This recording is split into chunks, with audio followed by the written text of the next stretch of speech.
What up, hotheads? I'm Henry, and this is Blaze the Roof. This week, we'll be reviewing a sauce called the General's Hot Sauce Danger Close.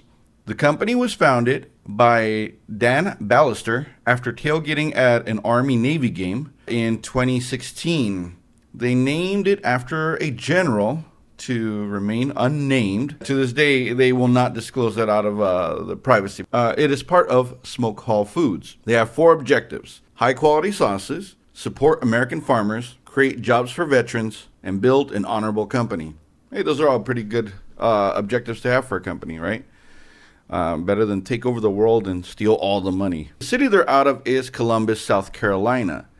This is the first city in the United States that is named after Christopher Columbus, which is not so great knowing what we know now. I feel like I was so lied to as a kid, right? Unfortunately for the city, General Sherman burned most of it down in 1865, which was kind of what he was known for. A claim to fame it has is it is home to the first textile mill that is entirely run on electricity, which opened in 1894, and that got converted into the South Carolina State Museum. The nickname is the Soda City, not because of soft drinks, but because they called Columbia Cola for short. And Columbia is home to one of the only theaters dedicated to puppets. Maybe they could pull some strings to get me in. Famous people from here include the 28th President of the United States, Woodrow Wilson. He lived there briefly. He was not born there, but he lived there for about like 4 years span or something like that. Actress Anna Camp from Pitch Perfect.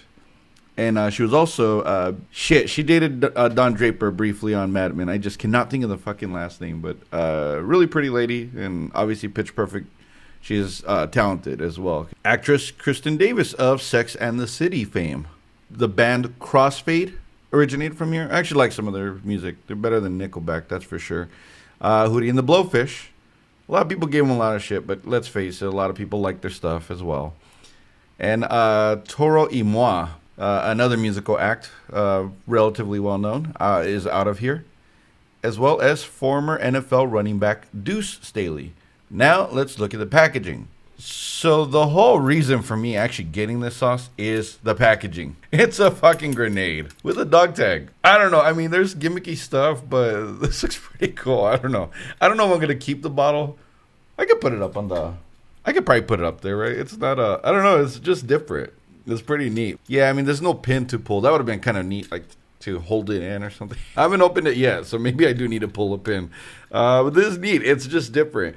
They have a few different flavors. It's got the dog tag. It does say 86% peppers, veteran-owned, American-grown.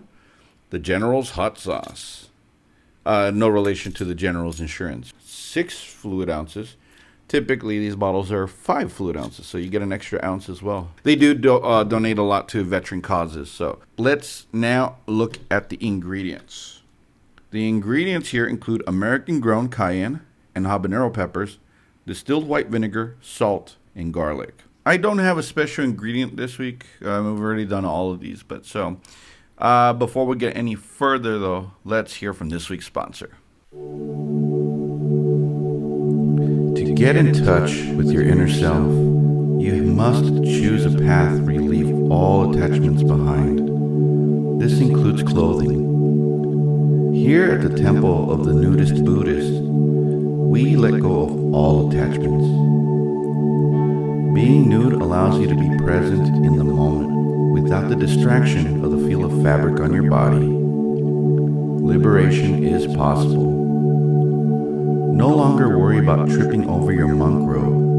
No more laundry for you. Just be careful with the incense. The Temple of the Nudist Buddhist. The path to enlightenment is au naturel.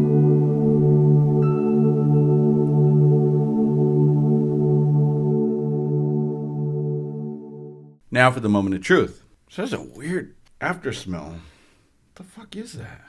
It smells like habanero, but there's something. I don't know if it's the cayenne. God, it smells like honeysuckle, but like not in a good way. I don't know how hot this is. I don't know of any SHUs or whatever.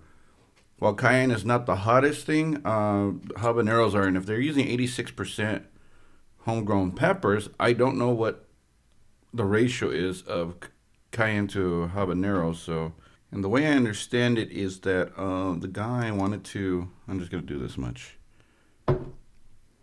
He wanted to, the one thing I don't like about the design of the bottle is the lid is very clunky. I'm going to take off the dog chain after this is over with because I'm not going to have that clanking around. It's really annoying me. I'm an old man. Stay off my lawn. As of any cayenne sauce, you know, it's a nice reddish color. And I guess they use red habaneros. It is a rather thick sauce, so I expect this to be pretty hot. So let's see how it tastes, all right? Here we go. Cheers. All right, so you get the initial burn at the very beginning from the cayenne. You get the afterburn from the habanero. Even though there's not a lot of spices in here, it's not a bad sauce. It's not very vinegary. It's vinegary enough. It's a good sauce. I'm not the biggest fan of cayenne, so that I'm gonna go and saying that. But the fact that it even has cayenne and it's still it still tastes this good. Shows me that actually this is not just a gimmicky sauce. These guys know what they're doing. It is a medium burn, so I'm going to say it's a middleweight. If I had to guess, it'd probably be about like 50 to 70,000 SHUs. It's not very hot, but the flavor profile is one that I think it lends itself to a lot. You could use this, I think, on your morning breakfast, your eggs. So anything that you would use Louisiana or Tabasco on, I would say this goes on as well. What I'm going to do with this sauce is I am going to make my own wing sauce. I'm going to make because I've never actually made a wing sauce from scratch, which is kind of not good considering that I am someone who does cook a lot. So I'm going to try doing that on my end with this sauce. You know what? I think it's going to go out good. Would this enter in my everyday rotation? No, it wouldn't be there. But you know what? What I'd like to see is it's beyond a gimmick. This is actually a decent sauce, which means that I would try some of the other ones. I like the fact that this is not just a gimmick, and that they believe in a real cause and multiple causes for the military, and that they are putting a quality product behind it. So that's cool. Okay, next week I'm kind of shuffling my lineup around, and I'm kind of cheating on this one because this is a sauce I've already had.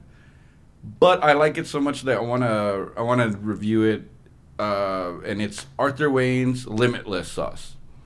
So until then, I'm Henry, and remember, spice up your life. Take care.